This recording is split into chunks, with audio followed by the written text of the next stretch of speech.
Halo, assalamualaikum.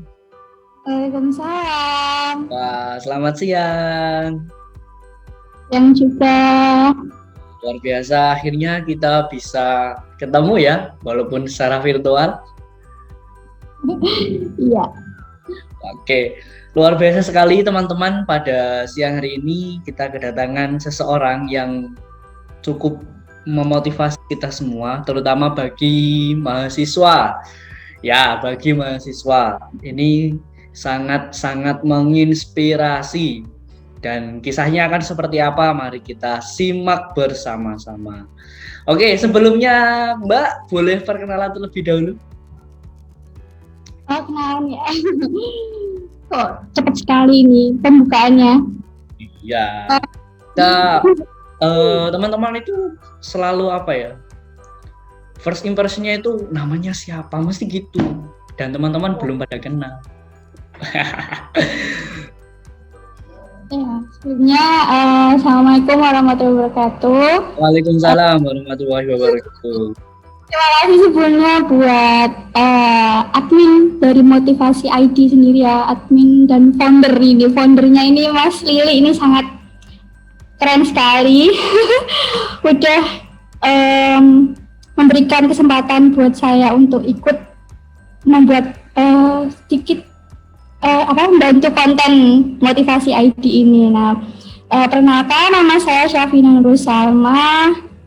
Apalagi mungkin asal saya dari Kendal, pasti tahu lah ya Kendal itu di mana. Kalau Iya, pokoknya Kendal itu ada sebuah jargonnya, ya Mbak ya. apa? Jargonnya apa coba Kendal? Tak Kendal, tak kenal maka tak sayang. Tak Kendal maka tak sayang. Oke, Iya, Mbak Syafina Nurul Salma. Ya, beliau adalah seorang mahasiswa di salah satu perguruan tinggi swasta di Kota Semarang. Dari prodi apa Mbak Salma? Mbak Syafina. mau manggil Salma, mau manggil Syafina atau apa? Vina boleh. Kalau saya sendiri dari prodi pendidikan biologi di Universitas Teknik Semarang. Oke. Wah, pendidikan biologi selalu identik dengan yang namanya kultur jaringan. Yo, susah nggak itu? Oke, Mbak Safina, kesibukannya untuk saat ini apa, Mbak?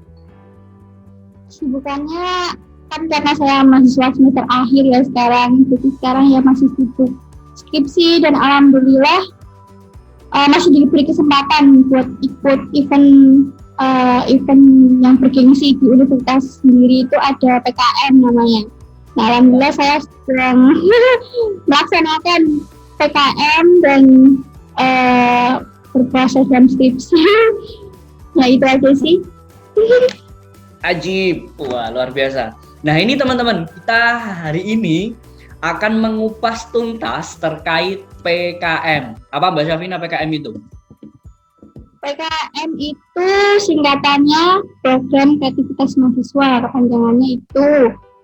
Nah, PKM itu sendiri sih pastinya udah bergengsi banget ya, ini ajang setiap universitas pasti kenal yang namanya PKM karena ini sebuah event yang diadakan oleh Kemendikbudristek. Kalau sekarang Kemendikbudristek, kalau dulu tuh pernah Ristek Dikti, kalau sekarang kan berubah-ubah ya kementeriannya, jadi yang megang sekarang dari Kementerian Pendidikan dan Ristek.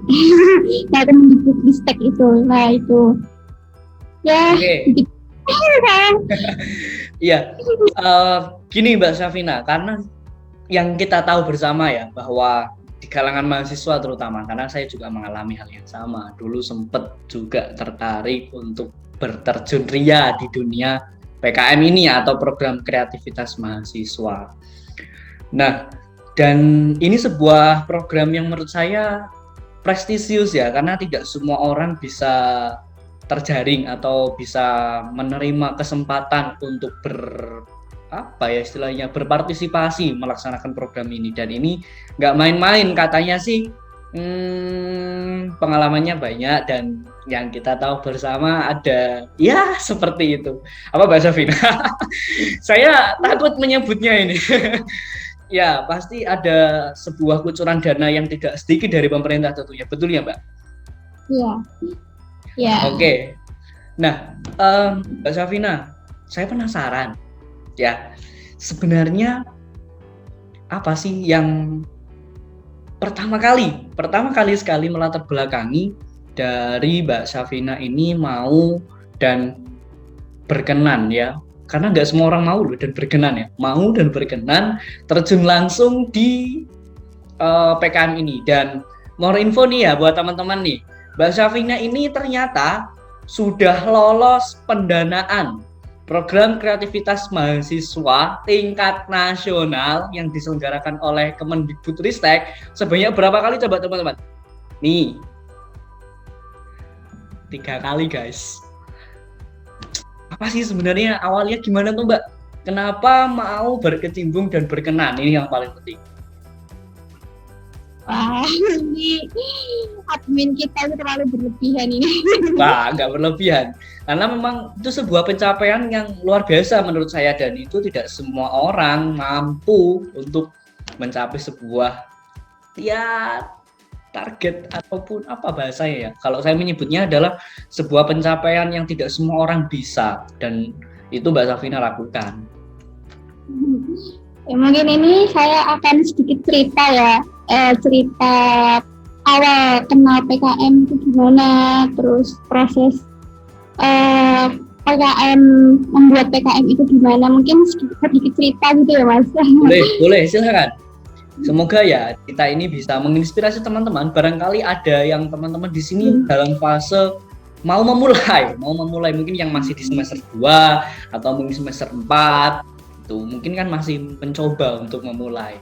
Boleh dong di-sharing dong. Singkat cerita yang awal dulu saya kenal PKM itu pastinya dari saya awal mahasiswa ya. Pas awal mahasiswa itu ada namanya sosialisasi PKM. Nah, sosialisasi PKM ini sendiri pasti, dan itu pasti ada sosialisasi dari kampus, mungkin dari Ormawa Lemawa atau dari dosen-dosen yang emang berkecimpung di dunia PKM itu. Nah, dari sosialisasi itulah saya kan tertarik ya, nama dulu maba kan kepoan ya, apa sih itu, kayak pengen tahu apa sih itu PKM itu apa, kayak gitu kan. Nah, saya ikutlah itu sosialisasi PKM itu waktu itu semester 1 itu, saya semester 1 awal-awal. Nah, itu dalam sosialisasi itu dibahas pengenalan PKM, terus manfaat ikut PKM itu apa, tujuannya apa, terus selalu dikasih iming-iming gitu. Nah, waktu mahasiswa kan pasti ini kan ada yang namanya ini pengumpulan poin keaktifan mahasiswa. Nah, diiming-iming lah itu. Saya juga sering dengar itu, dan banyak kampus yang ini ya Mbak ya, banyak kampus yang mensyaratkan itu untuk kelulusan, betul ya? Kelulusan itu kan diiming-iming lah itu poin keaktifan mahasiswa, di mana kalau kita membuat PKM nanti proposal kalau lolos ke UNI nanti dapat poin loh, gitu kan. Daripada kita ikut seminar dan membayar seminar itu, lebih baik kita membuat PKM, intinya kayak gitulah. Nah, akhirnya saya tertarik lah di situ.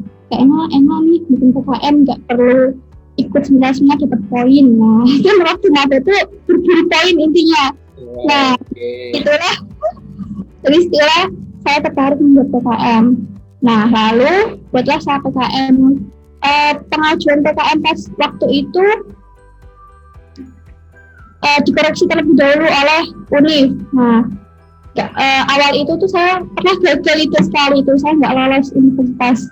Ya rasanya ya sedih, tapi nggak apa-apa lah, tetap kita kepo dengan PKM waktu itu. Saya masih tertarik pengen ikut PKM. Nah, waktu itu semester 2 itu saya juga alhamdulillahnya ikut bergabung di kepenulisan ilmiah di organisasi KIPM namanya. Nah, disitulah saya mulai tertarik untuk menulis kan. Nah, dari situlah kebetulan saya juga masuk ke divisi namanya divisi PKM. Wah, ketemu PKM lagi. Awalnya saya tuh juga ragu, kok kayaknya susah ya bikin PKM, kok nggak lolos sampai nggak lolos proposal dari UNIF kayak gitu kan. Pengennya kan sekali mencoba tuh langsung lolos, ternyata enggak, aku gagal di situ, pertama kali gagal nggak lolos PKM. Nah ya udah, akhirnya udah beberapa kali mencoba, dapat ide baru, dapat kepo sama bertanya sama kakak tingkat ini gimana kayak gitu kan. Sering-seringlah bertanya sama kakak tingkat alumni yang udah banyak pengalaman tentang PKM gitu kan. Nah dari situlah saya mengajukan PKM, berani mengajukan PKM, terus lolos tingkat UNIF, akhirnya mendaftarkan langsung ke mengajukan proposalnya. Gitu. Ternyata perjalanannya luar biasa panjang ya, dari mungkin awal ya, ketika mungkin teman-teman, karena begini Mbak Safina, saya juga pernah mengalami di fase yang Mbak Safina lakukan dulu pas awal-awal ketolak gitu ya. Jadi dulu dari prodi saya itu juga sempat kayak bahkan mewajibkan untuk ikut PKM, ayo mas bikin gitu. Pada saat itu saya juga tertarik gitu, karena memang ya ada sesuatu hal yang luar biasa yang bisa kita capai kalau kita berhasil kan, seperti itu. Tapi memang ya karena effort saya tidak seperti Mbak Syafina yang pada saat itu saya ketolak langsung selesai gitu kan. Oke, berarti boleh kita ambil kesimpulan dulu, berarti awal mulanya karena dapat sosialisasi ya dari Bapak Ibu dosen seperti itu ya. Terus tentang juga tadi menyebutkan dapat poin keaktifan gitu kan, akhirnya mentekadkan diri, ayo aku bisa gitu kan. Dan salah satunya juga akhirnya karena satu kali gagal itu Mbak Safina mencoba untuk bertanya kepada kakak-kakak yang sekiranya dulu sudah pernah berhasil seperti itu, begitu ya? Ya di situ intinya tuh kita, karena aku kan mungkin udah tertarik duluan sama PKM, aku suka nih, kayaknya aku cocok nih sama bidang PKM ini, kayaknya aku suka. Nah kalau kita suka kan otomatis kita kan mau melakukan apa yang kita inginkan itu sampai tercapai kan, apalagi kita suka sama PKM itu. Nah kalau suka, namanya orang suka kan pasti kan kepo, pengen tahu lebih ya kan. Nah jadi bisa saya garis bawahi, ternyata kunci pertama adalah suka dulu. Itu pasti, kalau orang memang suka pasti kan dia kan pengen tahu, ternyata kayak gini, ternyata PKM yang nggak susah-susah banget ya, ternyata juga ada strateginya lah intinya tuh membuat PKM. Ternyata kita bisa gitu loh akhirnya, walaupun awalnya tuh pernah gagal kayak gitu. Oke, berarti ngomong-ngomong tentang suka nih, tentunya pasti ada hal yang menarik dong yang ditawarkan oleh CPKM ini, bener gak? Iya. Oke, nah kira-kira hal menarik apa sih sebenarnya yang melatar belakangi Mbak Syafina ini benar-benar mencoba untuk menekuni si PKM ini, bahkan sampai berhasil mendapatkan pendanaan 3 kali, bahkan nggak 1 kali 2 kali loh, 3 kali dari Kemendikbudristek. Boleh diceritakan dong? Mungkin PKM ini kan juga termasuk yang kayak perlombaan gitu ya, mungkin hampir sama kayak lomba-lomba karya ilmiah yang lain seperti LKTI dan yang lain-lain. Cuman kan PKM ini kan lebih awalnya itu membuat proposal kan beda dengan membuat karya ilmiah atau esai atau yang lain kan, berbeda kan sistematikanya. Nah dari situlah kita kan juga bisa membedakan, juga bisa membaca terlebih dahulu panduan-panduan dari PKM dan yang lainnya. Nah, kita kan juga bisa memilih kan di situ, kira-kira kita lebih cocok yang mana antara membuat proposal sama KTI sama esai. Nah kita memilah dulu tingkat kesulitannya dan peluangnya, terutama peluangnya. Kita kan pastinya ikut event kan juga mencari peluangnya tuh buat kita lolos tuh seberapa persen gitu kan. Dan sesuaikan sama kemampuan kita, apakah kita mampu apa enggak gitu. Nah, kalau hal menarik buat saya ikut PKM ya dari situ. Jadi saya pertamanya membandingkan membandingkan ini apa namanya tingkat kesulitan membuat proposal, membuat KTI, membuat esai, yang mungkin itu juga sesuaikan dengan kemampuan kita sendiri. Kita mampu apa enggak. Sebenarnya sih membuat PKM, membuat karya ilmiah, membuat esai udah ada panduannya masing-masing. Cuman kan di sini kan tinggal kitanya mau niat untuk melaksanakan itu apa enggak gitu kan. Nah, mungkin dari situ sih. Terus juga dari PKM sendiri kan juga kegiatannya kan juga tersistematis juga sih menurut saya juga. Walaupun jangka panjang kan dari jarak proposal ke pendanaan kan juga lumayan lama, terus juga pelaksanaannya juga lumayan lama. Nah, dari situ kan kita juga punya banyak waktu untuk memikirkan juga dari segi waktunya kan juga panjang. Kalau LKTI kan paling sebulan 2 bulan terus ada pengumuman selesai gitu kan. Kalau PKM itu enggak kayak berkelanjutan gitu lah programnya. Nah, saya sukanya di situ kayak berkelanjutan programnya. Misalkan ikut PKM mengajukan proposal, terus lolos pendanaan, terus pelaksanaan. Terus nanti ketemu dengan orang-orang bersosialisasi dengan orang-orang yang lain, kayak kontribusi kita tuh lebih gitu. Nah, kalau ke PKM sendiri, kalau KTI kan kita penelitian terus bikin draft KTI, terus kalau isi kan kita cuma memberikan pendapat kita di isi itu. Kalau PKM itu enggak, kita lebih banyak kontribusinya di PKM. Nah, kita juga ketemu dengan teman-teman unik-unik yang lain. Nah, terus kita juga di sini juga lebih bimbingan eksklusif dengan dosen tuh lebih gitu. Nah, terus juga PKM larannya juga bisa kita membuat artikel, kita juga bisa publikasi ke jurnal, publikasi kemana-mana. Nah, kalau KTI dan ISE kan itu lebih kontribusinya kan lebih sedikit. Nah, mungkin di situ sih tertarikan saya ikut PKM ini. Berarti garis besarnya adalah di sini menganggap bahwa PKM ini ternyata nggak hanya 1-2 bulan selesai, artinya prosesnya melewati panjang seperti itu ya. Nah, terkait proses ini Mbak Syafina, mungkin teman-teman yang masih semester awal nih ya, masih bingung sebenarnya alurnya seperti apa sih dalam proses pembuatan PKM ini? Alur apa ini? Pengajuannya atau pembuatan proposalnya? Ya mungkin mungkin boleh dijelaskan nih dari step by stepnya. Mungkin barangkali ya saya punya ide nih untuk membuat sebuah karya apa. Lalu saya berkeinginan untuk membuat PKM seperti itu atau program kreativitas mahasiswa ini. Lalu langkah apa saja sih yang bisa saya lakukan untuk bisa sampai ke PKM ini? Nah, karena yang saya tahu juga dalam PKM ini kan juga ada kayak pembagian ya, ada kayak PKM pengabdian masyarakat dan lain-lain itu kan ya. Nah mungkin bisa dijelaskan tuh bagaimana sih sebenarnya ketika kita punya ide, lalu kita pingin untuk menyalurkan atau ingin membuat sebuah program kreativitas mahasiswa. Selain ide kita juga bermanfaat, itu juga ada feedback kembali untuk ke kita seperti itu, Mbak.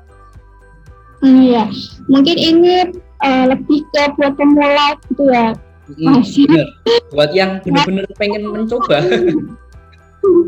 Iya, buat pemula itu kalau menurut saya sih ini ya, strateginya itu pastinya kan buat pemula itu kan mungkin aku kok belum punya ide, kayaknya susah banget gitu cari ide kayak gitu, mungkin dari ide gitu kan.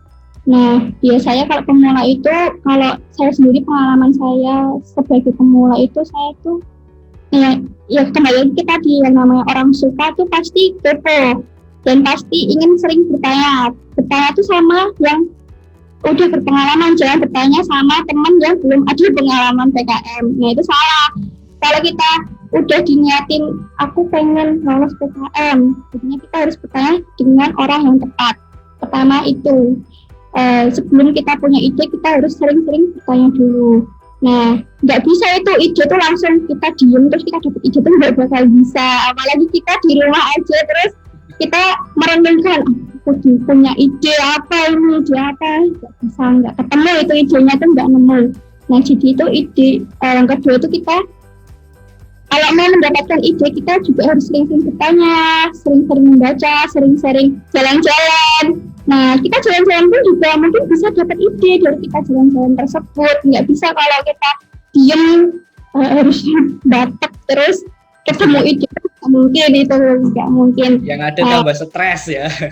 Harus cari banyak teman dulu. Nah, dari situlah kita mungkin bisa mendapatkan ide. Kalau belum mendapatkan ide, ya carilah teman yang udah punya ide. Nah itu kalau misalkan belum punya ide itu cari teman yang udah punya ide. Nah kalau emang belum punya konsultasikan ke dosen. Mungkin dosen punya saran atau punya masukan buat kita gimana kita punya ide dan tema untuk pembuatan proposalnya itu. Nah jangan sampai kita diem doang nggak ngapa-ngapain terus dapat ide, itu nggak bakalan itu. Nah, terus kemudian kalau kita udah mendapatkan ide, barulah kita cari tim. Nah, cari tim itu nama PKM itu nggak bisa kita harus kalau bisa tuh dianjurkan, sangat dianjurkan itu harus beda prodi, beda program studi, beda angkatan. Biar apa? Karena ya saling melengkapi. Misalkan aku dari prodi biologi kok aku nggak bisa desain, ya berarti kan kita harus mencari tim yang anak desain. Nah, carilah teman kita yang anak TI atau anak dari pendidikan mana kayak gitu kan. Nah, kita mencari orang yang biar untuk melengkapi, saling melengkapi tim kita.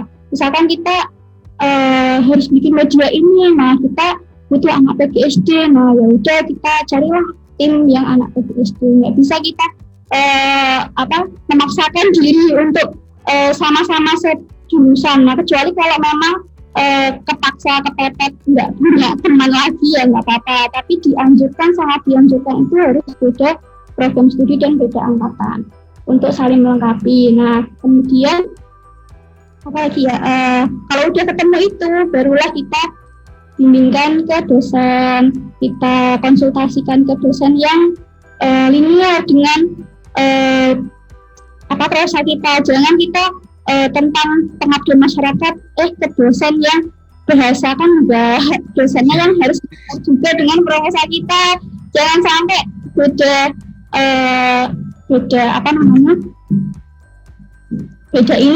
beda pemahaman, nanti dosennya juga bingung. Nah, harus konsultasi juga ke dosen. Nah, setelah itu barulah kita berproses pembuatan proposalnya. Kuncinya PKM itu harus lihat panduan.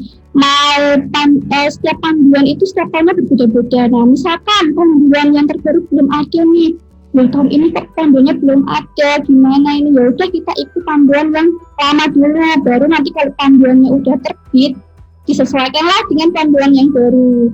Nah, kuncinya tuh kita harus taat sama panduan. Misalkan di panduan kok nggak ada covernya, aku pengen ada covernya, nggak bisa, nanti itu langsung ditolak sama reviewer, nggak bisa dibaca. Kita harus taat sama panduan. Kalau memang ini ya kunci yang paling utama itu adalah mungkin di tata penulisan begitu ya Mbak ya, karena ini kan yang pertama diajukan proposal, betul ya. Jadi mungkin kayak tata penulisan memang sangat ketat seperti itu. Mau event apapun lah, perlombaan apapun, kalau kita ikut panduan, insya Allah kita paling nggak kita punya peluang lah buat lolos kayak gitu kan. Paling yang penting itu sih harus taat panduan. Terus habis itu kalau udah selesai kan tinggal upload terus nunggu pengumuman. Kalau untuk pengajuannya biasanya kan setiap univ kan beda-beda. Nah, kebetulan di Univ UGRI sendiri tuh punya yang namanya sentra PKM. Nah, kita harus berbangga ini. Kalau di sentra PKM. Mungkin di Univ lain apa namanya? Nah, PKM itu kayak tempat yang mewadahi kita untuk mengumpulkan PKM, memberkasan, mengurus berkas-berkas PKM. Nah, itu kayak senternya PKM. Nah, kalau univ-univ lain mungkin ada yang lain namanya bukan sentra apa klinik PKM atau apa itu kan beda-beda. Nah, di UPGI sendiri itu ada sentra PKM dulu waktu saya sendiri waktu awal-awal belum ada, cuman ini kebetulan tahun-tahun selanjutnya kok udah dibentuk namanya sentra PKM. Nah, akhirnya PKM kita udah terpusat ke sentra PKM tersebut. Jadi untuk pengumpulannya lebih terpusat ke sentra tersebut kan. Nah, untuk pengumpulannya sendiri langsung ke sentra. Nah, di situ di sentral itu ada dosen, kayak dosen apa ya, dosen yang udah expert, udah berkompeten lah di bidang PKM, udah ada reviewernya di situ. Nah, kita mengumpulkan di sentral itu bakal direview dulu oleh dosen, nggak bisa kita langsung upload kayak gitu kan tanpa dikoreksi dosen tuh nggak bisa. Harus diseleksi dulu lah biar nggak malu-maluin, misalkan kayak gitu kan. Dari kampus tuh ada seleksi. Nah, biasanya dari kampus-kampus yang lain juga mungkin sama ada seleksinya. Nah, seleksi dulu dari kampus. Nah, setelah itu kalau lolos, kalau di ACC oleh dosen, nah barulah kita upload. Nanti dari ketua timnya ada dapat passwordnya kayak gitu kan dari kampus, terus diupload terus menunggu pengumuman deh gitu. Oke, berarti alurnya memang cukup panjang ya kalau saya boleh katakan, karena memang mulai dari dapat ide aja ini nggak mudah gitu kan. Tetapi saya katakan kalau semacam ini bukan hal yang nggak mungkin berarti kan? Enggak lah, semuanya tuh bisa kalau ada kita niat terus kita mau berusaha itu pasti bisa. Mantap. Itu sih sebenarnya kunci atau poin yang ada di pembicaraan kali ini, bahwa sesungguhnya sesulit apapun ketika kita ada niatan untuk mencoba, disitulah pasti ada jalan. Betul gak, Mbak? Betul sekali. Oke, tadi kan berarti di awal memang udah dapat ide nih. Nah, ketika dia udah dapat ide, maka dia harus membentuk sebuah tim dulu. Nah, membentuk sebuah tim itu memang diusahakan. Memang ini diharuskan nggak sih sebenarnya, Mbak, untuk yang beda jenjang ini? Sangat dianjurkan. Sangat dianjurkan berarti ya. Jadi memang dianjurkan untuk berbeda ya, beda prodinya, juga beda angkatan seperti itu ya. Oke, dan ketika sudah membentuk sebuah tim, maka nanti akan ada pendampingan oleh dosen pembimbing, betul ya? Nah, baru setelah itu mulai penyusunan proposal sesuai dengan ide yang akan kita garap seperti itu dalam PKM ini.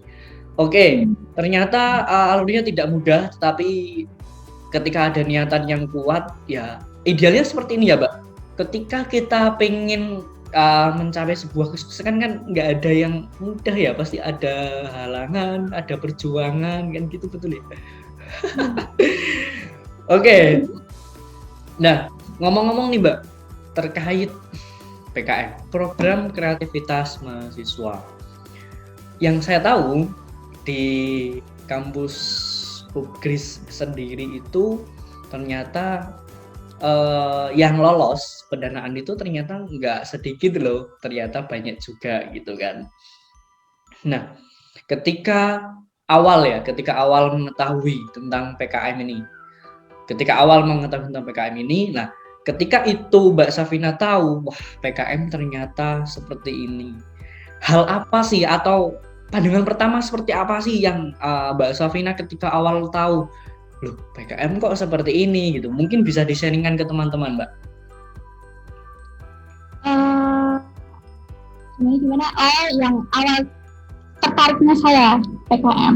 Awalnya itu seperti apa? Jadi tentu kan semua orang kan mesti penasaran ya kan seperti apa, seperti itu. Nah, lalu terkait masalah PKM ini, nah sebenarnya ketika awal mula Mbak Safina kenal dengan PKM ini, apa sih yang menurut Mbak Safina, pandangan Mbak Safina tentang PKM ini?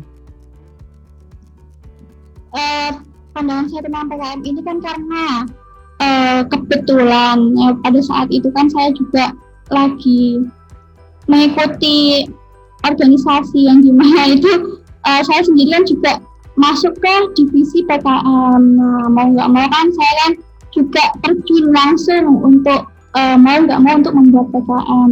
Nah mungkin ya emang sih kayak nggak ada keterpaksaan, ya nggak terpaksa juga, cuman saya juga mau gitu. Nah kalau saya mau kan juga nggak terpaksa akhirnya. Walaupun itu mungkin ini jalan dari dari Allah nih. Ya itu sebuah jalan mungkin buat saya juga mau membuat PKM ini kan juga dari situ. Nah akhirnya kan saya kan juga mau nggak mau membuat, terus ya saya tenang aja sama kepenulisan gitu. Nah kan nggak cuma PKM sebenarnya, ada kepenulisan yang lain dan mungkin ada pengalaman yang lain kan juga banyak kayak gitu. Kalau memang sebenarnya tuh ini tuh pilihan kita. Kalau kita emang mau, emang suka, emang niat membuat proposal PKM, ya kita enjoy aja sih. Oke. Nah, Mbak Safina kan ini ya ikut sebuah UKM ya, namanya kalau nggak salah KIPM ya, atau kajian ilmiah dan penelitian mahasiswa. Wah, bagi mahasiswa yang awam itu sebuah UKM yang saya katakan awang-awang ya. Aduh, apa itu gitu kan. Oke. Nah, pertanyaan saya Mbak, dulu awalnya pasti kan perlu perjuangan nih bisa nulis, terutama nulis ilmiah, karena nulis ilmiah ini ternyata di era sekarang semakin dengan majunya perkembangan teknologi, perkembangan zaman juga akhirnya menjadi sebuah menurut saya sebuah hal kekhususan yang sebaiknya dimiliki oleh setiap orang, karena ini penting sekali terutama bagi mungkin yang teman-teman di sini ingin atau berkeinginan untuk melanjutkan studi yang lebih tinggi. Nah, ini kan sebuah keahlian yang kalau bisa dikuasai kan seperti itu. Pertanyaan saya Mbak Safina dulu awalnya belajar di mana sih sampai sejago ini dalam menulis karya tulis ilmiah? Karena jujur ya Mbak, saya sendiri itu paling susah kalau untuk memahami penulisan ilmiah, karena jujur saya pribadi dalam mengutarakan sebuah kata-kata dalam bentuk ilmiah seperti itu kayak ada sesuatu hal yang mengganjal. Nah barangkali ada hal atau tips trik dan apa gitu kan yang mungkin Mbak Safina bisa sampaikan ke teman-teman. Bagaimana sih awalnya belajar nulis ilmiah? Karena PKM ini kan juga ilmiah banget kan ya. Jadi kalau kita tidak dibekali dengan kemampuan penulisan ilmiah yang baik juga akan kerepotan juga dari kita sendiri kan seperti itu.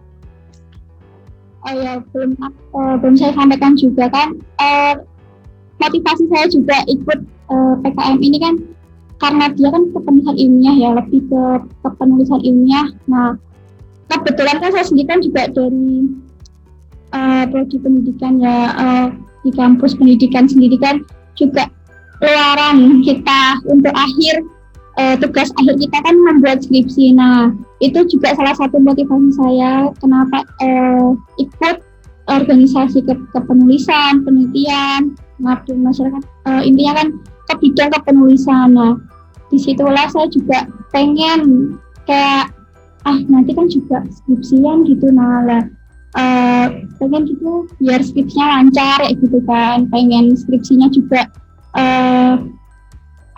berkualitas kayak gitu kan, nggak cuma-cuma ya gitu. Nah dari situlah saya termotivasi untuk pengen bisa kepenulisan ya gitu. Nah terus gimana prosesnya kok bisa gitu kan kita menulis gitu kan? Nah, sebenarnya sih ya kembali lagi ke diri masing-masing ya, karena semua itu punya pilihan kayak gitu. Kalau menurut saya kan semua punya pilihan. Nah, tinggal kita mau memilih yang mana. Kita mau jago ngomong ya, kita nggak mau latihan ngomong. Kalau kita mau jago nulis ya kita nggak mau latihan nulis. Kalau kita mau jago stand up comedy, kita nggak mau latihan stand up comedy. Nah, dari situ.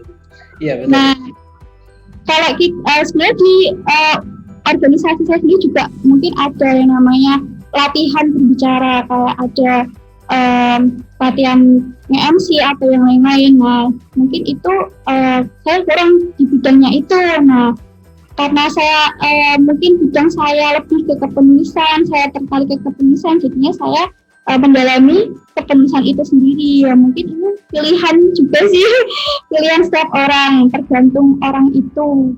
Nah, kalau pengen bisa kayak gitu kan, pengen bisa nulis ya, yang pertama yaitu kita sering-sering membaca, sering-sering menulis kayak menulis cerita sendiri lah, paling enggak kita apa yang ada di pikiran kita tuangkan, kita tulis kayak gitu, walaupun masih berantakan nggak apa-apa. Yang penting kalau misalnya masih berantakan nanti bisa diedit lagi gitu loh. Yang penting kita tulis dulu apa yang kita pikirkan, kita tulis kayak gitu kan, seadanya, walaupun kata-katanya berantakan tidak sesuai dengan gitu, ya udah tulis aja. Iya. Ilmiah ya, kalau ilmiah mah beda lagi. Kalau yang namanya ilmiah itu kita punya patokan, kita ngomong itu ada teorinya, kita ngomong itu ada rujukannya, ada referensinya, harus ada itu seperti dari jurnal atau dari yang mana itu harus ada gitu kan, harus ada rujukannya. Kalau itu yang ilmiah lah. Kalau nama kepenulisan kan beda-beda ya, bervariasi, ada yang menulis fiksi dan yang lain-lain kan banyak. Nah, tergantung kita memilih yang mana. Kalau ilmiah ya itu sesuai dengan ada rujukannya, ada kayak harus sesuai dengan fakta kayak gitu kan, harus sesuai dengan tidak opini lah. Kalau ada juga kan kita menulis opini sama menulis sesuai fakta kan beda. Nah, itu mungkin yang membedakan dari kepenulisan tuh dari situ. Oke. Jadi memang nggak semudah yang kita pengen juga kan, tetapi ya kembali lagi di awal bahwa topik kita tidak ada hal yang tidak mungkin. Nah, oke. Iya. Nah, dan tadi Mbak Safina, saya tertarik dengan ceritanya yang masalah ternyata nggak langsung lolos itu loh Mbak. Nah, nggak langsung lolos, tapi kok masih bisa lanjut sampai akhirnya bisa tercapai pencapaiannya yang luar biasa ini. Nah, saya tertarik cerita itu Mbak, dari awal Mbak Safina tertolak proposalnya dan akhirnya bisa kembali relevan dengan tema kita Mbak. Nggak ada yang nggak mungkin. Boleh dong di-share. Sebenarnya saya yakin ada hal lain yang tentunya lebih mendasari bahwa saya harus tetap berjuang dan saya harus tetap mencoba. Dan ini mungkin yang bisa diambil atau bisa diterapkan oleh teman-teman Sobat Motivasi ID, Mbak. Gini ya, dulu itu kan saya sampai sempat gagal kan itu. Nah, gagalnya saya itu karena apa? Karena saya nggak taat aturan. Aturannya apa? Pedoman. Nah, itu satu-satunya yang membuat saya gagal itu di situ. Saya nggak lihat pedoman yang maunya apa, tapi saya kok nulisnya kayak gini, kayak gitu kan. Terus juga mungkin itu dari segi sistematika. Nah, kalau konten, urusan konten itu harus selaras juga sama permasalahan yang kita punya. Nggak bisa kalau kita punya masalah apa, kita nulisnya apa, kan nggak boleh kayak gitu. Ya itu gagalnya saya itu di situ. Nah, kemudian gimana saya kok bisa mau berusaha lagi kayak gitu kan. Nah, sebenarnya ini apa ya yang membuat saya ini sih, karena dari gagalnya saya itu kan, saya kan juga kayak punya list target saya, list keinginan, cita-cita yang enggak cita-cita, keinginan saya tuh punya kayak membuat rencana 1 tahun ini saya mau ngapain kayak gitu kan. Oke. Ya itu, salah satunya tuh saya pengen lolos PKM. Nah, gimana caranya walaupun saya gagal, gimana ya saya bisa lolos tahun ini itu gimana? Nah, Nah, pada saat itu tuh juga pas tahun itu pun saya juga belum lolos kayak gitu kan. Nah, tapi dari situlah kan saya tetap pengen harus pernah lolos PKM. Nah, kebetulan dari target-target tersebut kan saya juga alhamdulillahnya juga dikabulkan gitu. Nah, saya dari usaha saya sendiri alhamdulillahnya juga tercapai target saya itu. Nah, dari situlah mungkin keinginan kita kan itu kan sesuai keinginan kita ya, keinginan kita kan ditulis terus kita usaha, kita target, jangan kita pengen tapi kita nggak punya target kayak gitu kan. Nggak, kita punya target, kita 1 tahun ini kita ditargetkan kita harus apa, kita harus punya apa namanya, kayak inilah, kita harus mencapai apa namanya, tujuan dari target kita itu tuh kita punya timbal balik kita tuh apa kayak gitu. Nah, feedbacknya buat kita apa, diri kita apa, keuntungannya apa kayak gitu kan. Nah, disitulah kita juga bisa menambah pengalaman, terus juga menambah keterampilan kita dalam menulis, dalam berbicara, dalam hal yang lain kayak gitu. Itu sih. Oke, berarti tentunya apa ya, saya katakan ternyata juga dari yang Mbak Safina sampaikan bahwa kegagalan itu ternyata bukan akhir dari segala-galanya, gitu ya. Karena intinya adalah ketika kita punya sebuah keinginan yang kuat, punya keinginan atau punya motivasi sesuatu hal yang ingin dicapai itu hal yang bagus, hal yang terutama ya realistis terutama kan, karena mungkin Mbak Safina di sini adalah pengen lolos PKM dan disitulah ada namanya sebuah perjuangan. Akhirnya kan tadi harus tanya dengan teman, kakak kelas lah katakanlah seperti itu, kakak tingkat yang sudah berpengalaman, ikut mungkin pelatihan-pelatihan kan tadi juga sudah disampaikan, bahkan di UKM KIPM itu ternyata juga ya harus diperjuangkan seperti itu. Nah, selama dalam PKM ini Mbak Safina, hal unik apa sih sebenarnya yang bisa ditemui? Karena biasanya orang awam nih, katakanlah saya orang awam ya, ketika mendengar karya tulis ilmiah, waduh, ini semuanya bakal ilmiah semua, berat ini ya. Ada nggak sih sebenarnya sisi lain dari PKM ini selain dari karya tulis ilmiahnya? Kan memang pokoknya itu ya, tetapi sisi lain dari karya tulis ilmiah apa ya? Sisi lain dari selain ilmiahnya lah katakanlah seperti itu. Ada nggak sih sebenarnya, biar paling nggak nakut-nakutin banget lah, karena bagi sebagian orang ya, terutama sebagian mahasiswa yang mungkin dalam diri dia minder karena dalam sisi penulisan masih kurang bagus dan sebagainya, akhirnya dia kayak memendam keinginannya, kayaknya nggak mungkin nih, nggak realistis kalau saya ikut PKM, pasti nggak bakalan lolos. Nah, ada nggak sih sisi lain sebenarnya selain dari ilmiahnya PKM itu? Ya belum saya jelaskan ya, PKM ini tuh nggak melulu kita harus bisa menulis ya. Nah, yang kembali lagi ke tim tadi itu, nah kan biasanya kan di tim itu ada yang punya, saya bisanya ini, aku nggak bisa nulis, gimana dong? Ya nggak apa-apa, nanti kamu yang desainin atau nanti kamu yang membuatkan medianya kayak gitu kan. Nggak harus yang orang itu bisa nulis, itu yang pertama. Nah, kemudian kan di PKM sendiri kan nggak cuma, nah di PKM itu tuh ada PKM 5 bidang sama GTAI dan GFK.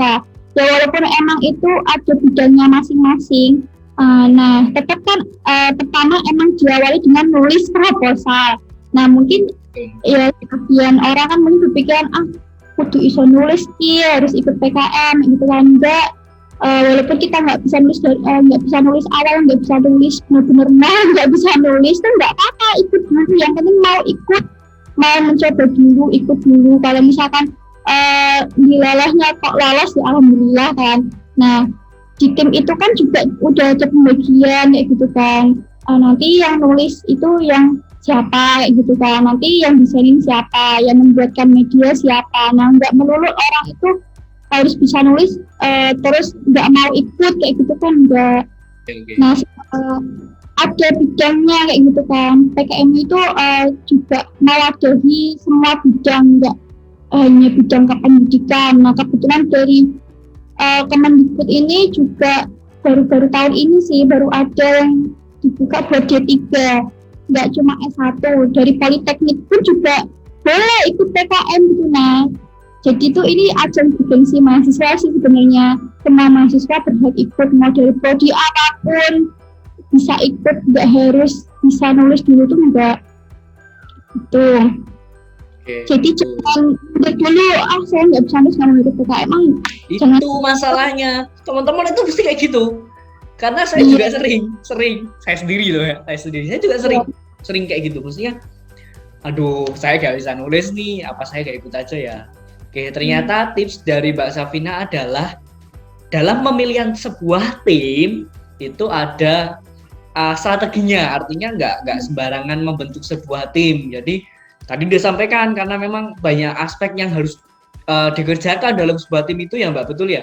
Artinya kan harus ada mungkin bisa apa ya, kayak yang nulis, ada yang kayak yang desain kayak gitu, betul ya? Nanti yang bagian bahasa yang melihat bahasanya udah baku apa belum, seperti itu kan ada bidangnya masing-masing. Nah di PKM juga ada PKM GV.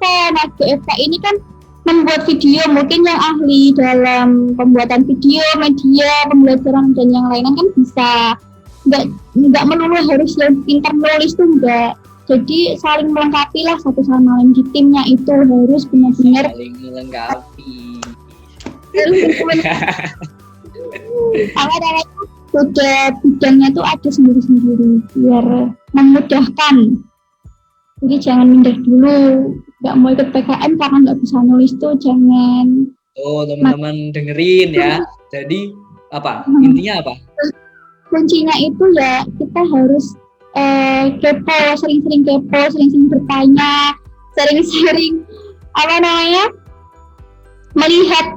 melihat sisi lain. Nah itu melihat sisi lain dari sebuah ajang atau event-event lomba. Kita lihat gimana sih kayak lombanya tuh kayak gimana gitu. Kita sering-sering kepo intinya. Oke, yang namanya program kreativitas tentunya kan perlu adanya sebuah inovasi. Betul ya, inovasi. Nah, mungkin ini juga sih yang agak sulit nih, dalam pembuatan ya, paling enggak pembuatan PKM, karena kita juga harus riset lah ya, paling enggak kebutuhan masyarakat itu apa gitu kan, apa yang sebenarnya yang dibutuhkan. Lalu ketika masyarakat butuh, kemampuan kita kan seperti apa, itu kan tetap disesuaikan. Nah, barangkali ini menjadi kendala Mbak Safina. Pertanyaan saya selanjutnya adalah, ada nggak sih sebenarnya, ya saya yakin mesti ada lah ya, tadi aja udah berjuang kayak gitu, pasti ada lah. Ada nggak sih kendala ataupun tantangan lah ya, paling nggak dalam menjalankan PKM ini? Mungkin dari awal ketika masih menyusun sebuah proposal hingga sampai akhirnya merealisasikan. Ada nggak sih sebenarnya kendala atau mungkin tantangan tersendiri? Kalau tantangan itu apa ya? Lebih ke ini sih. Emang awalnya itu susah tuh di ide, pasti itu. Idenya tuh pasti bingung. Pertama kita pasti bingung, aku nggak punya ide kayak gitu kan, ngapain ikut gitu.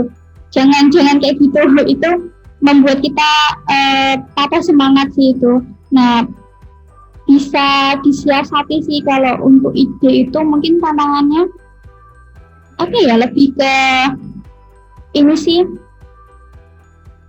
bertanya sama mengembangkan. Nah, mengembangkan ide yang udah ada terus kita kembangkan.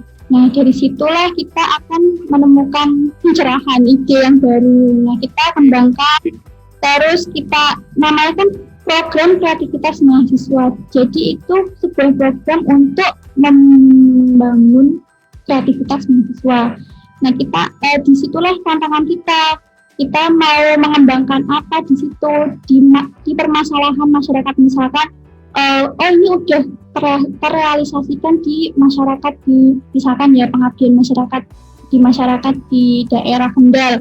Nah, mungkin kita bisa realisasikan di daerah yang lain. Mungkin kita menemukan masalah yang lain di masyarakat tersebut, kayak gitu kan. Kita bisa mengembangkan. Terus kita bisa mengasah kreativitas kita. Nah, kita memberikan solusi, nggak cuma kita mengembangkan, dari mengembangkan itu kan kita memberikan solusi kan, solusi atas masalah yang ada di masyarakat itu. Nah, itu untuk yang mitranya masyarakat. Nah, kalau kita tergantung bidangnya sih ini. Kalau kita pilih yang penelitian, ya kita penelitian. Nah, penelitian itu kan kita bisa kontribusi seperti kita udah meneliti. Nah, nanti penelitian itu akan dipublikasikan, terus banyak yang tahu, oh ternyata kadar ini seperti ini, kayak gitu kan. Itu kalau penelitian, itu tergantung bidangnya sih kalau itu. Nah, tantangannya itu sih, kita sekali menemukan ide itu harus benar-benar kita cerna gitu. Nah, kalau misalkan idenya itu berat, dirasa berat kayak gitu, ya mending kita cari yang lain kayak gitu kan. Tantangannya sih di situ. Nah, kendalanya kalau apa ya, pembuatan proposal sendiri sih enggak terlalu bermasalah sih. Kalau kita udah punya ide, udah pakem sama ide kita, udah dan kita punya ide pun kita juga harus konsultasikan juga ke pihak yang terkait kayak gitu kan. Nggak cuma kita bimbingan ke dosen tuh enggak, kita harus konsultasi juga ke pihak yang terkait, mungkin kita ya, terus kita juga melihat kebutuhan dari masyarakat atau yang lain kayak gitu kan, kebutuhan lingkungan atau mungkin sosial atau sekolah kayak gitu kan, dari pihaknya kita itu harus tahu. Nah, dari situ sih kendalanya mungkin keribetan kayak gitu kan, atau apa nanti ganti ide lagi kayak gitu. itu sebuah hal yang paling menyedihkan ya, harus ganti ide. Itu kayak memacu kita buat sering-sering berpikir kritis, melatih kita berpikir kritis, mencari. Emang beda kelas ya. Saya mahasiswa biasa dengan yang sudah berprestasi tingkat nasional itu beda cara pikirnya.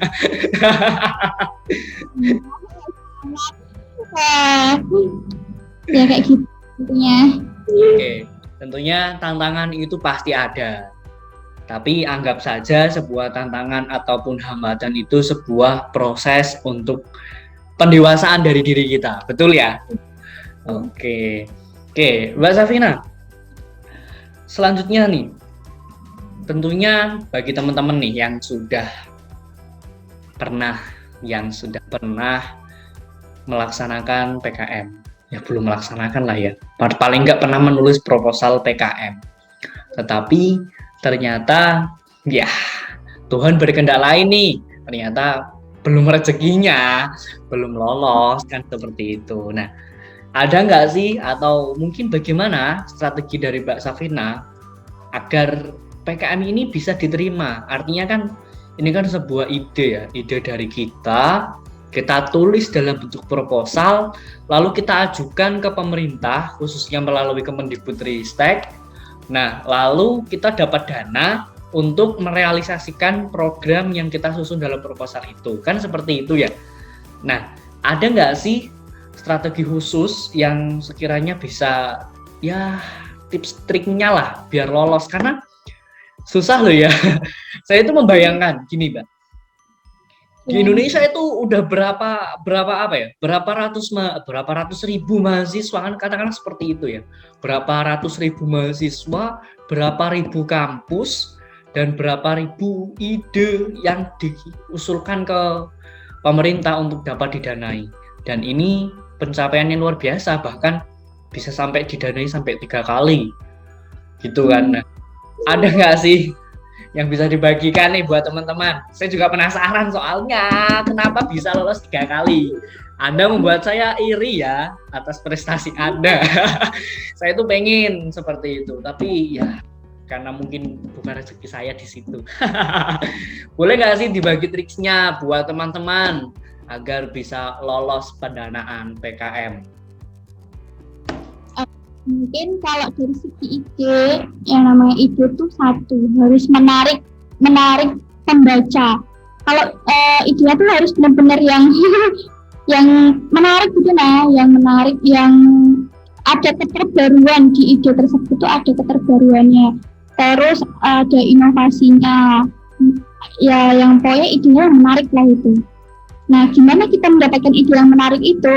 Seandainya kita cuma punya ide, punya judul yang masih belum ini ya, masih tidak kayak masih biasa aja gitu, nah belum ada menariknya.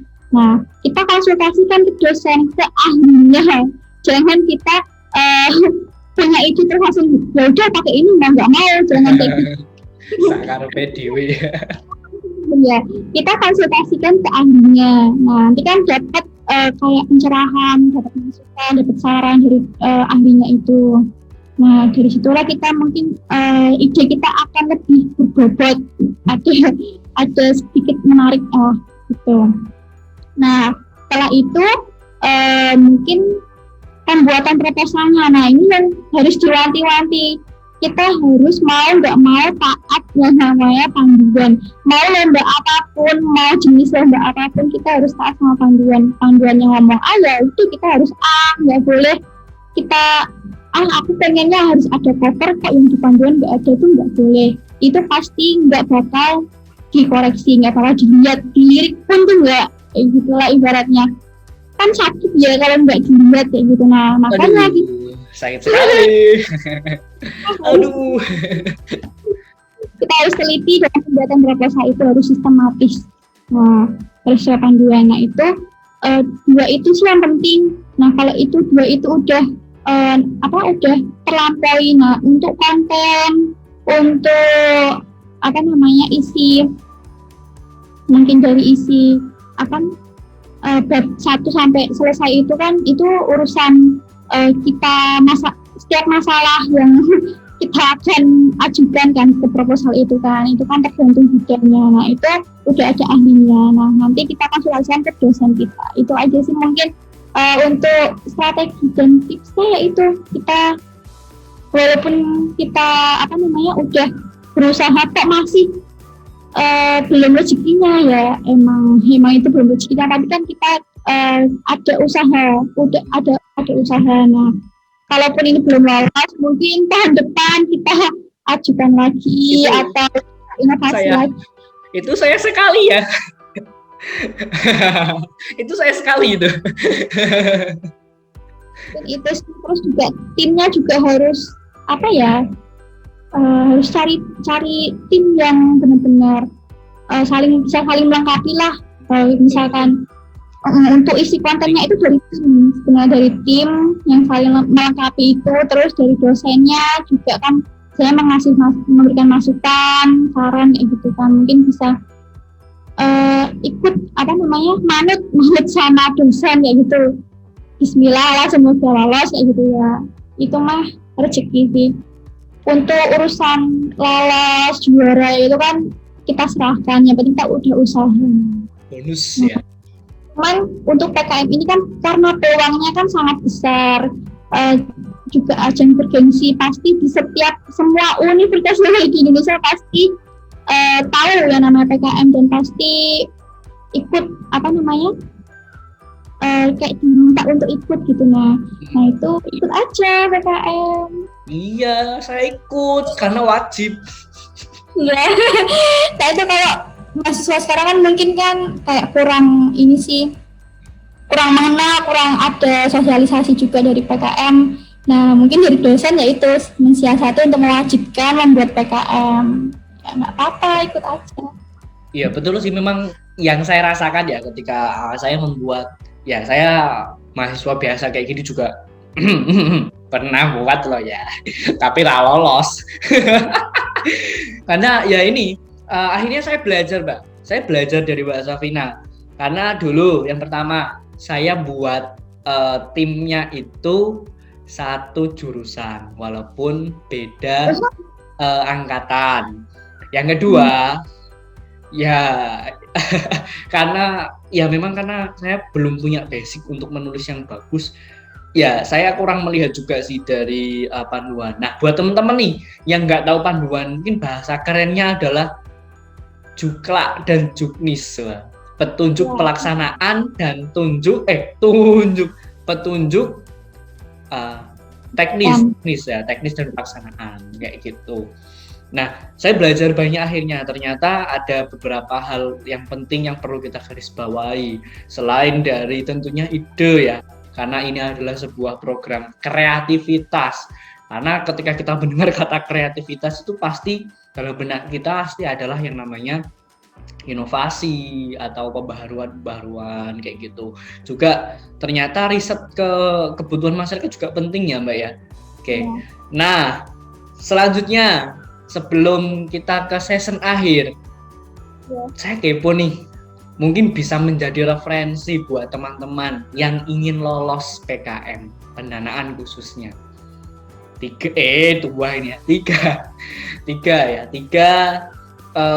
judul apa sih Mbak yang akhirnya bisa meloloskan Mbak Safina dalam program kreativitas mahasiswa?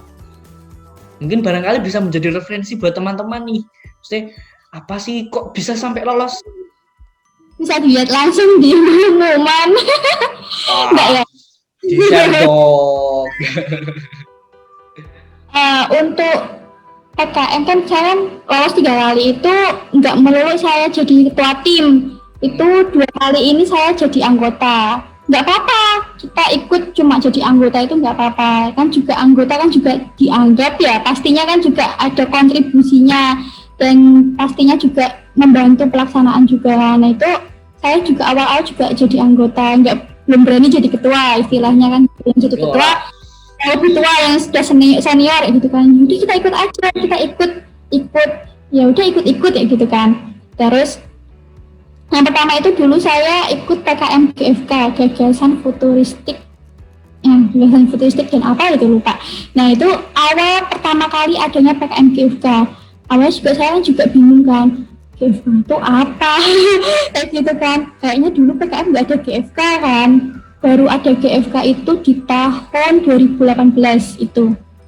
Saya diajak oleh senior saya untuk ikut, nanti saya yang bagian penulisnya, maksudnya kepenulisannya. Nah kebetulan untuk sistematika PKM GFK sendiri kan juga nggak seribet sistematika yang lain. Nah perlu diingat juga ini, sistematika setiap bidang PKM itu beda-beda, jadi jangan sampai salah bidang. Jangan sampai salah bidang untuk sistematikanya. Nah sistematika GFK sendiri kan juga nggak serumit bidang yang lain. Nah kebetulan juga saya ikut yang itu. Baru awal adanya PKM GFK itu kan mungkin peluangnya lumayan nih kayak gitu kan, walaupun pendanaannya sedikit tapi kan peluang untuk lolosnya ada gitu kan. Nah ya udah saya ikut. Nah alhamdulillah lolos. Nah judulnya sendiri itu dulu itu tentang apa itu namanya? Saya sebenarnya lupa jadinya. Tentang emansipasi wanita waktu itu tuh ada temanya, kebetulan ada tema tentang perjuangan pendidikan apa itu, lupa banyak tema untuk membuat video itu kan. Kebetulan saya kalau nggak salah itu dulu tentang emansipasi wanita sih itu, membuat video itu temanya dari sananya kan. Kayak perlombaan kan pasti punya tema. Nah, biasanya betul, kayak ya paling tidak untuk memfokuskan perlombaan kan ya. Ya, kita fokus pengen ke apa temanya kayak gitu kan. Nah, itu temanya tentang emansipasi wanita. Dulu itu judulnya dua mata tombak wanita kalau nggak salah. Dua mata tombak wanita. Nah, cari aja Nah itu. Unik. Iya sih, unik sih memang. Yo, pantesan lolos lah ya. Saya judulnya apa dulu ya? Kayak apa ya? Kayak biasa banget kayak gitu. Pantes gak lolos ya. Ya, 2 ujung tonggak mata wanita. Itu pasti ketika saya sebagai orang pertama yang mendengar judul itu aja udah apa ini isinya kan seperti itu ya. Oke. Dapat nih ilmu lagi nih. Terus ya, itu yang pertama. Ya, alhamdulillah dapat pendanaan intensif. Namanya intensif karena ini PKM Depok belum sampai bisa monef ya, namanya monitoring evaluasi itu belum ada monefnya, jadi cuma pendanaan aja, nggak sampai ada pelaksanaan karena baru awal itu. Nah kalau sekarang udah ada pelaksanaannya karena baru uji coba pertama mungkin kali ya. Nah itu yang pertama, itu yang lolos ya. Kalau yang kedua ini PKM pengabdian masyarakat, dua-duanya ini yang kedua dan ketiga sama pengabdian masyarakat. Sebenarnya saya juga nggak membuat itu aja sih, yang nggak lolos itu juga ada. Oke. Ini nih yang saya nggak tahu, ternyata kayaknya ini orang ngirim 100 proposal deh, makanya ada yang lolos sih kayaknya. Untungnya PKM sendiri kita bisa mengirim lebih dari 1 proposal lah. Kalau LKP kita kan cuma mengirim 1, bayar lagi. Kayak mendapatnya bayar lah. Untungnya ikut PKM tuh ini kita bisa mengirimnya lebih dari 1 proposal, terus nggak ada biaya, pungutan biaya juga nggak ada gitu kan, dapat biaya. Nah itu motivasi gitu, tambah lagi kan.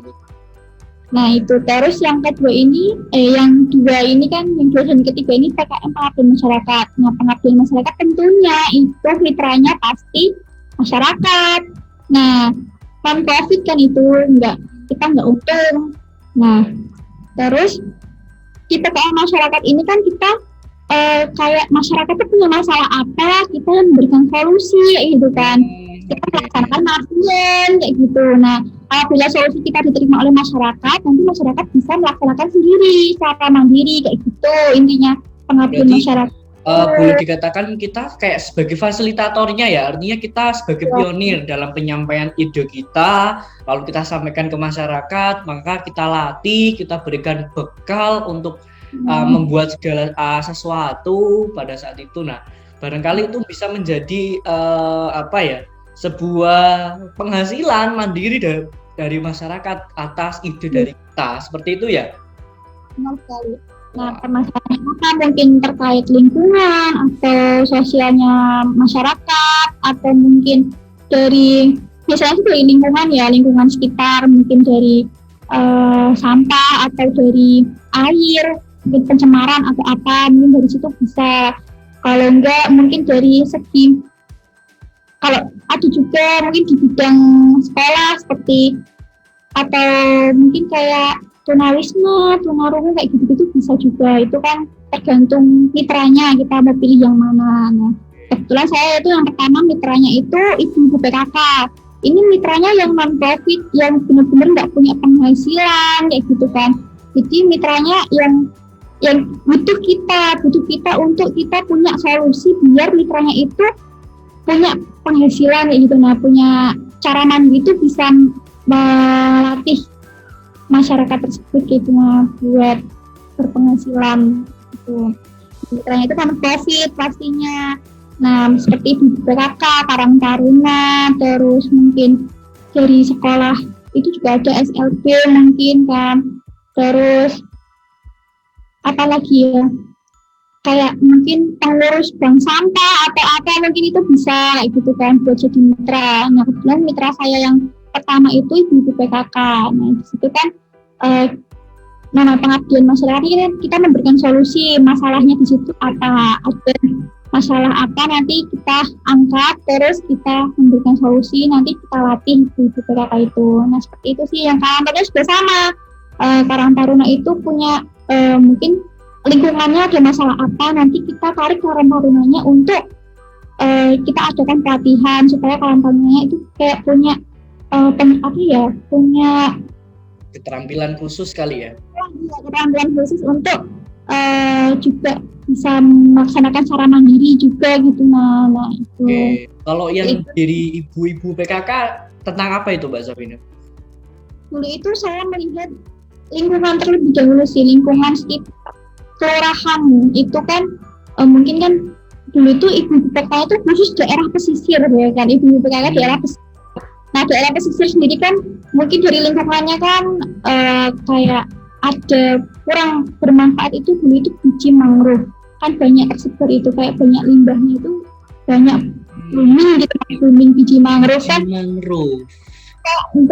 kayak kurang kebermanfaatannya itu kurang. Kenapa langsung gitu loh? Kenapa nggak dimanfaatkan kayak gitu? Nah, ibu PKK-nya ini kita ajak untuk memanfaatkan biji mangrove itu sebagai mungkin olahan apa gitu kan. Kebetulan dulu itu menjadi olahan tempe kan belum ada itu tempe. Oke. Wah, berarti mengolah biji mangrove menjadi tempe, produk tempe. Bisa. Bisa itu. Oh no, saya baru tahu itu. Itu tuh dari situ kita cari, emang sih cari masalahnya tuh, masalahnya yang simpel-simpel aja di lingkungan sekitar rumah kita, misalkan kok banyak biji mangrove kok nggak termanfaatkan, malah dibuang-buang. Terus kita punya mungkin masyarakat kita ada komunitas kecil-kecilan atau apa yang kurang produktif, kita ajak buat produktif kembali. Terus kita mengajak mereka untuk produktif dan punya penghasilan dengan kita memberikan solusi itu. Nah dari situlah yaitu kita pengabdian masyarakat itu seperti itu. Nah, itu yang di ibu-ibu PKK. Terus yang di Karang Taruna. Nah kebetulan kan ini saya kan juga lolos yang tahun ketiga ini. Oh, yang ini berarti yang akan direalisasikan dong. Yang masih OTW ini, proses ini. Oke. Keren. Ini tentang apa ini, Mbak? Kalau yang ke Karang Taruna. Nah, kebetulan kan di daerah Grobogan kan, ini saya di daerah Grobogan, kebetulan di sana itu banyak limbah buah dan sayur yang nggak termanfaatkan, kayak banyak banget, tapi kok tinggal dibuang doang kan itu juga mencemari lingkungan kan. Nah, daripada kita kayak limbahnya itu mencemari lingkungan kan kita memberikan solusi gimana sih biar limbah buah dan sayurnya itu termanfaatkan. Nah, akhirnya saya dan tim itu punya ide kalau limbah buah dan sayurnya itu kita jadikan pupuk. Nah, mungkin ada manfaat yang lain. Mungkin bisa jadi POC, pupuk, mungkin itu kita membuat ekoenzim. Ekoenzim itu kayak cairan. Makanan apa itu, Mbak? Ya Allah. Kenapa di masyarakat apa sih ekoenzim itu, pasti masyarakat nggak tahu kan. Karang Taruna juga mungkin kurang tahu tentang ekoenzim, tentang pupuk cair organik kan, itu kan limbah organik ya, bukan biasanya kan yang kalau yang buat obat apa ya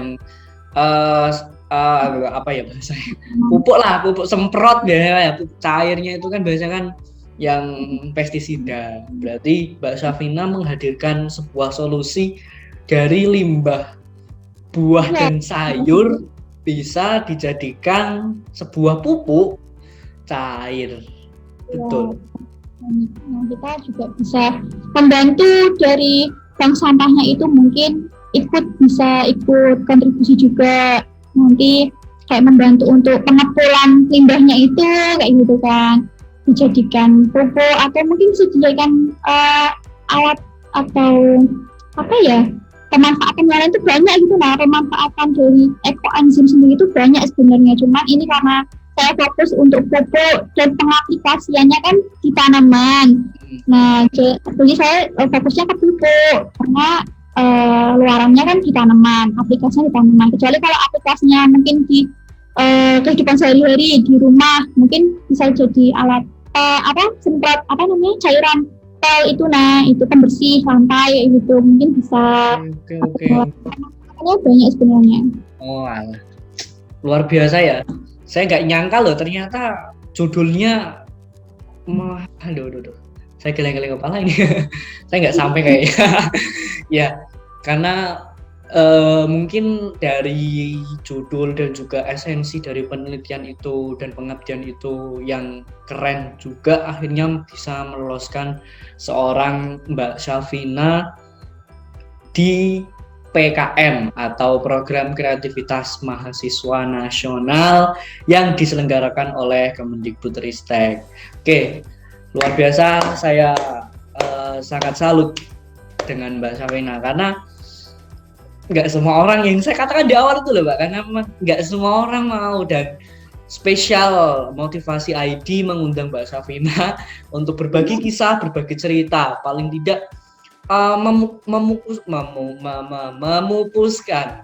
memupuskan sebuah statement atau pernyataan bahwa kita dari kampus yang katakanlah nggak bergengsi lah ya, dari kampus swasta lah seperti itu, tapi ternyata kita bisa bersaing dengan kampus-kampus yang lain, bahkan bisa lolos pendanaan, dan kita berdoa bersama semoga ya Mbak Syafina bisa lolos ke Monef tingkat nasional ya. Amin. Oke Mbak Syafina, luar biasa sekali. Sebenarnya masih banyak hal lagi yang harus kita diskusikan, tapi karena mungkin durasi, karena ini juga udah wah lama sekali, asik sekali ternyata obrolan kita pada siang hari ini. Dan saya banyak belajar dari seorang Mbak Syafina. Ternyata yang bisa saya tangkap adalah yang pertama, ketika ada sebuah keinginan atau sesuatu hal yang ingin dicapai, maka ya kejarlah gitu kan, kejarlah dan sampai buat target, ditulis dan lain sebagainya. Karena akhirnya terbukti ya, bisa membuktikan akhirnya bisa tercapai. Salah satunya adalah lolos PKM. Yang kedua, ketika ada sebuah kegagalan, ada penolakan, yang penting kita tetap berusaha. Kita terus berpikir untuk berinovasi bagaimana caranya agar ide kita bisa diterima.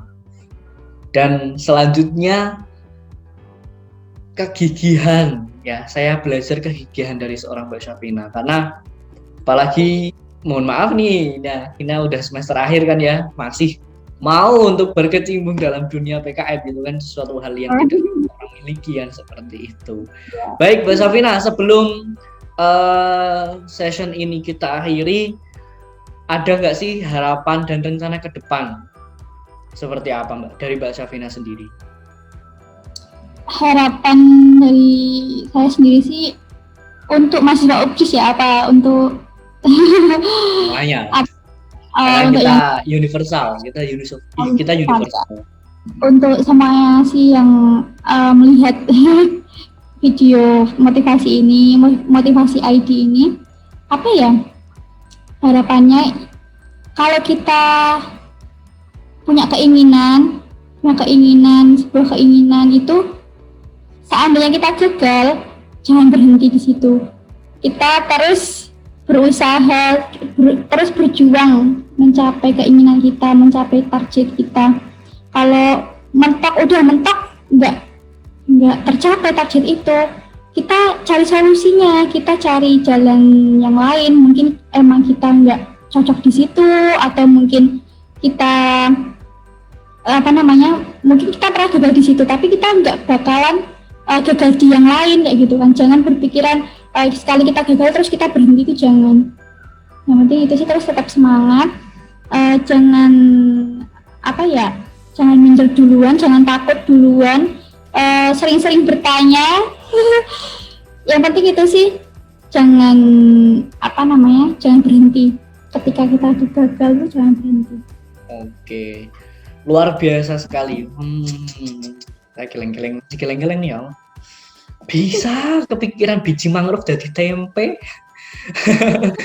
Walah, saya masih nggak habis pikir gitu kan. Ternyata keren idenya. Dan yang terakhir, pesan Mbak, kalau tadi kan harapan ya, pesan kepada teman-teman mahasiswa nih, khususnya buat teman-teman yang masih di semester awal gitu kan, apalagi buat calon mahasiswa, dan juga mungkin yang tahun ini gagal, belum berhasil di lolos pendanaan, dan akhirnya akan mencoba lagi di tahun depan untuk penulisan PKM atau pengusulan ide di program kreativitas mahasiswa ke depan? Kesannya satu sih, lakukan apa yang kita sukai, terus sukai apa yang kita lakukan. Karena apa? Iya, karena apa? Kalau kita melakukan apa yang kita sukai itu pasti maksimal. Nah, dan jangan lupa sukai juga apa yang kita lakukan. Yang penting itu sih, kalau kita suka itu pasti kita maksimal, kita totalitas beneran deh itu. Nah, terus yang penting yaitu sesuai dengan kemampuan kita. Jangan memaksakan kalau emang udah benar-benar tidak bisa, ya kita cari yang lain, cari alternatif yang lain, jangan berhenti. Yang penting kita cari jalan yang lain, karena masih banyak jalan, masih ada banyak jalan menuju Romawi. Oke. Berarti memang ketika ada satu jalan yang tertutup, maka cari jalan yang lain. Karena sejatinya jalan menuju kesuksesan kita itu tidak hanya satu, banyak jalan-jalan lain, seperti itu ya. Dan saya sangat tertarik dengan kalimat yang pertama tadi adalah sukai apa yang kamu lakukan, terus lakukan apa yang kamu sukai. Lakukan apa yang kamu sukai apa yang kamu lakukan. Do what you love what you do. Garis bawahi guys. Tuh, kamu harus suka dulu sama sesuatu hal yang menurutmu itu bisa menuntun kamu ke jalan kesuksesan. Betul ya? Sukai dulu. Kalau udah suka pasti nanti akan belajar. Nah, setelah belajar baru kita akan mengimplementasikan dalam kehidupan. Akhirnya ya ketemulah jalan menuju Roma yang tadi disampaikan oleh Mbak Safina. Keren sekali Mbak Safina, luar biasa. Terima kasih Mbak Safina sudah berkenan hadir dalam session pada siang hari ini di channel kita yaitu Motivasi ID. Semoga dengan kehadirannya Mbak Safina bisa memotivasi teman-teman, khususnya yang berjuang, yang punya keinginan untuk lolos program kreativitas mahasiswa. Dan umumnya adalah buat teman-teman semua, artinya di sini ternyata walaupun tema kita tentang pembahasannya adalah program kreativitas mahasiswa, tetapi yang akhirnya terbahas juga tentang realita kehidupan. Artinya banyak hal-hal yang sejatinya tidak pernah terpikirkan akhirnya jadi sebuah ide dan akhirnya bisa bermanfaat untuk orang lain. Bahkan ada sebuah pepatah juga dan ada sebuah hadis dalam mungkin yang di Islam kan juga ada yang bilang ada sebuah hadis yang mengatakan adalah bersabda Nabi, khairun nas anfa'uhum linnas. Sebaik-baik manusia adalah yang bermanfaat untuk orang lain, dan itu sudah dibuktikan dan sudah dilakukan oleh Mbak Safina. Selain bermanfaat untuk orang lain, juga bisa meningkatkan kapabilitas dari diri kita sendiri. Terima kasih Mbak Safina, dan semoga kita bisa berjumpa lagi di event-event berikutnya, dan jangan lupa untuk support selalu channel kami Mbak Safina di Motivasi ID. Wah, sangat memotivasi juga ini buat teman-teman yang suka ngonten ini.